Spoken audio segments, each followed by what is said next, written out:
Hey everybody, I'm Kervin, I'm Jenny. and we're from Cabot and Associates Physical Therapy. And this is the second video of the multi-part series on sitting. In the last video, we talked about finding the right height of a seat and also being able to find your pelvic floor. And we want to kind of deep dive how to find the pelvic floor a little bit more and how that then transitions to allow us to again tap into a resource, our legs, that we don't often use. And so I call it the happy place, our pelvic floor. What is our happy place? What is our pelvic floor? So say we found the right height for our stool, which is this for me, and Jenny, go ahead and find that for you. I'm actually gonna stand behind her. To be able to find her pelvic floor when she tilts her pelvis forward and back.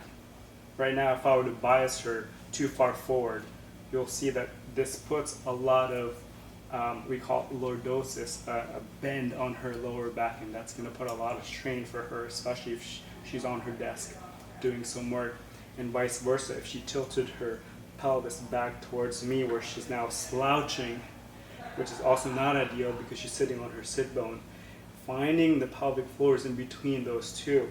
And if you don't know how to find that, I'd like to put my hands under my butt, find that bony contour, and just kind of come off it a little bit. So Jenny, who's very competent at doing this, she's going to be able to find that herself.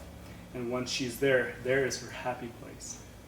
And once she finds that there, she can also then stagger her feet in a way that she likes, where one foot is forward, in this case her left foot's forward, her right foot's back on her toe.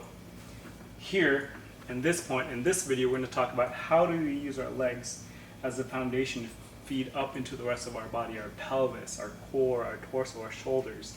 I like to think of an analogy like the roots of a tree. Palm trees have got big roots, and when a hurricane comes through, right, what stays up? Those palm trees, because those roots are deep down under the ground. And I like to think of our legs as those roots. If you engage those legs to stay grounded in this staggered stance, it's going to allow that to feed into her pelvis, her pelvic floor, into her core, so that she's stable if she's going to be in that prolonged position. And so being able to engage her legs, I like to just imagine we're at the beach, and this is the sand, her carpet is the sand, and she's planting her legs down hard. So if I were to try to lift her legs, I'm going to have a hard time pulling because she's pressing down on that, like she's trying to make a footprint, and vice versa. And that's how she's going to get herself grounded. That muscle engagement is what's going to feed into her pelvic floor muscles and into her core. Okay?